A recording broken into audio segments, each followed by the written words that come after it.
Bonjour tout le monde. Alors j'ai trouvé une vidéo qui va parler pour moi, ça s'appelle Mère célibataire en 73. C'est une chaîne qui est spécialisée dans une chaîne YouTube qui est spécialisée dans les vieux commentaires des vidéos qui ont été faites il y a Mathusalem.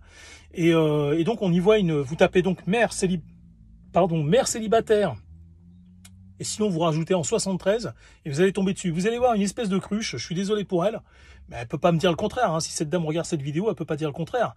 Une cruche qui a commencé dès 73, comme je vous avais dit, hein, 73, hein, date clé, hein, qui commence à produire du métis.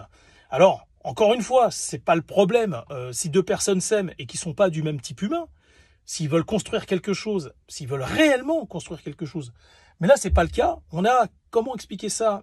Elle nous raconte hein, dedans, hein, c'est elle qui explique qu'elle s'est fait engrosser, parce qu'on peut pas appeler ça comme ça, autrement, enfin on peut pas appeler ça autrement que engrosser. Elle s'est fait engrosser à 16 ans, et donc elle a eu son enfant, sa petite métisse, à 17 ans, et elle explique qu'elle n'est pas restée avec le père, parce que c'était sympa de faire des sorties avec le père, mais par contre, vivre avec, c'était impossible. Alors c'est bien, parce que à 16 ans, à 17 ans, elle se rend quand même compte, 16-17 ans, qu'il y a un fossé quand même culturel, qui est infranchissable, hein, bien souvent. Je vous ai déjà dit, la plupart des couples de métis se cassent la gueule. Ça se casse la gueule. Moi c'était pareil pour mes parents, très vite, hein, très rapidement.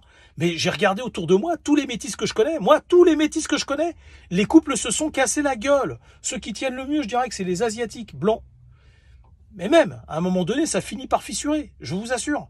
Après, s'il y a des commentaires, vous connaissez peut-être des gens qui sont restés ensemble, dites-moi si vous êtes métis et vos parents sont encore ensemble, mais pas de mytho, hein, pas de mytho, hein, parce que moi j'ai 50 ans et la quasi-totalité, je dirais même la totalité des couples de métis, enfin des métis que j'ai connus moi dans ma vie, franco-subsahariens, des blanches avec des orientaux, elles n'étaient plus ensemble, le mec s'était barré.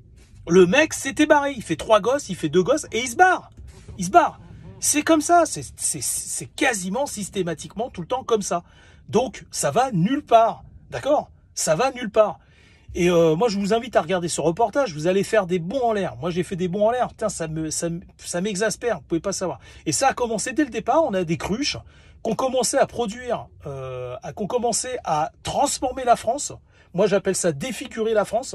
Bah ouais, défigurer la France, parce que tu fais quelques métisses, ça va, d'accord?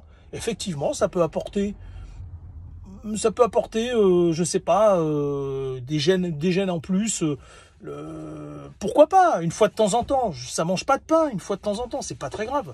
Je pense que ça peut faire du bien, un peu de sang neuf, mais toute proportion gardée. Je veux dire, je dirais, allez, maximum 3% de la population. 3%, mais c'est énorme, 3%. C'est énorme. Je vous assure que c'est énorme. Et parce que ces gens, après, refilent ces 3%, ils vont refiler leurs gènes après, ainsi de suite. Et ces 3% qui vont finir mélangés, mais ça va finir à la fin, ça finit par vous faire quelque chose comme 12%. C'est énorme. C'est énorme. Et le paradoxe, et ça je l'avais dit dans d'autres vidéos bien avant, hein, ça fait 2 ans que je vous le dis, ça, pour ceux qui suivent ma chaîne depuis longtemps, je vous ai toujours dit que le paradoxe des socialistes, c'est de vous vendre une diversité qui n'en est pas. Parce que les socialistes, ils vous vendent en fait un monde... c'est ce qui n'a pas de sens en fait. Il vous parle de la diversité. La vraie diversité, c'est quoi? Vous allez en Alsace, vous avez des gens qui ont un patois germanique, qui font de la cuisine franco-germanique, c'est un mélange, hein, l'Alsace et la Lorraine.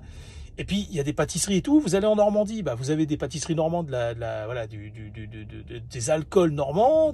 Voilà. Après vous allez au Pays Basque, vous avez le délicieux gâteau basque. Je sais pas si vous connaissez ce gâteau à la crème, un vrai régal. Tapez sur internet ou essayez, vous allez voir le gâteau basque, c'est un régal. Moi c'est mon gâteau français préféré. C'est un gâteau sablé avec à l'intérieur une espèce de crème. C'est un régal. Vous avez le jambon, vous avez je me souviens jamais de cette région, du jambon vendéen. J'adore le jambon vendéen, c'est mon jambon fumé préféré. Vous avez, enfin bref, vous allez dans n'importe quel pays, région de la France, et ça, c'est la vraie diversité au sein même d'un seul et même pays. Après, vous quittez la France et vous avez, voilà, vous avez l'Italie, vous avez l'Espagne, vous avez l'Angleterre, la Suisse, et ça, si, c'est au sein même de l'Europe, vous avez cette diversité. Et après, vous allez au-delà de l'Europe et vous trouvez encore d'autres pays, la magie du monde, quoi, la magie du monde. C'est ça, la véritable diversité. C'est ça, la véritable diversité. C'est laisser le monde tel qu'il était.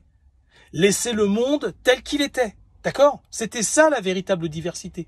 Et donc, ce que vous vendent comment on appelle ça, les socialistes, c'est une utopie, c'est quelque chose qui n'existe pas. C'est même un cauchemar. C'est-à-dire qu'eux, ils veulent transformer ce monde en Brésil. Ils veulent transformer ce monde en melting pot. C'est-à-dire que si on s'en tient au projet des socialistes, c'est à la fin, tout le monde a la même couleur, tout le monde a les mêmes cheveux, tout le monde a les mêmes, la même couleur au niveau des yeux, tout le monde pense pareil, tout le monde s'habille pareil. Enfin, c'est un cauchemar, quoi. C'est pas ça la diversité. Eux, ce que vous vendent les socialistes, c'est à l'absolu contraire de la diversité. Et c'est ce que je dis depuis 2 ans sur cette chaîne. J'ai fait plein de vidéos sur ce sujet pour ceux qui suivent la chaîne depuis longtemps. Ça fait plus d'1 an que je vous explique. Enfin, moi, ça fait même des années que j'en parle, ça, autour de moi. Hein. Ça fait une 15aine d'années, ça, que je le dis, que la diversité dont parlent les socialistes, c'est l'absolu contraire de la diversité. La vraie diversité, c'est laisser... il fallait pas toucher à ce monde, il fallait le laisser tel qu'il était. Il y a encore... Moi, je vous dis, on peut encore faire des réparations. On peut encore réparer ce qui a été cassé. C'est possible. C'est possible.